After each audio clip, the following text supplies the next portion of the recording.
Welcome everyone. Today I'll discuss some important questions about the Maharashtra state which has held in 2017. So the question are as follows: I'll select a question and find the answer, and also along with it we'll also find the possible solution and the explanation for that particular question. The first question is the concepts of the uniformitarianism stated by James Hutton, which further enhanced by Lucien Agassiz, Carl Lyell, John Playfair, and Carl Gilbert. So Charles Lyell is the correct answer. Charles Lyell combined the idea that the natural process operating in the same manner and the same relative rates as the to today as responsible for their shaping the Earth's surface over the vast period of time. Now, the next question is which of the following examples residual mountain? So the options are the Greater Himalaya, Aravalli, Sivalik, and Balaghat range. So residual range means so the answer is Aravalli. Why? The Aravalli range is the classic examples of the residual or the relic mountain. Originally formed as an ancient fold mountain, they have been heavily worn down and eroded by the natural elements like the wind and water over the millions of years, leaving behind only the most resist rock structure. So the residual means relic or the like the mountain which is eroded by natural agents, and that is known as the relic mountain.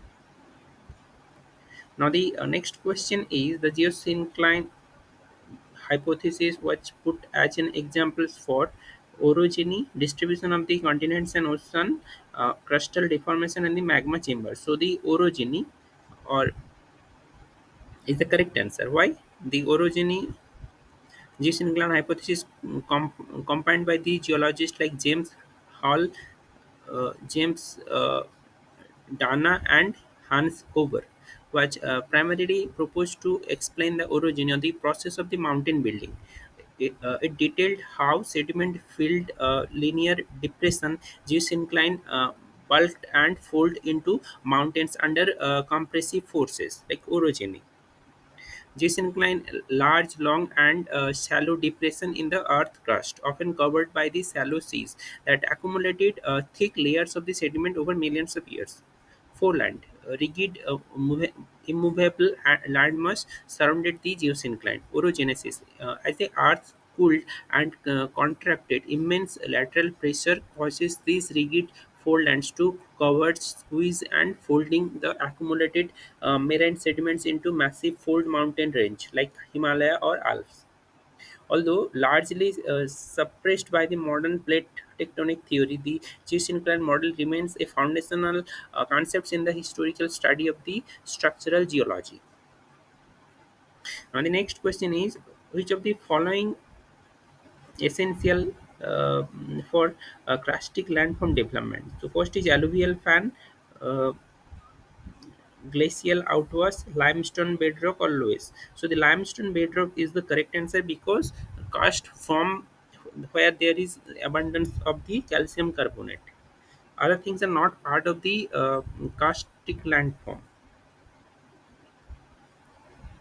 Now, next question is the conventional current theory was put forward by. So, the conventional current theory was given by the Holmes.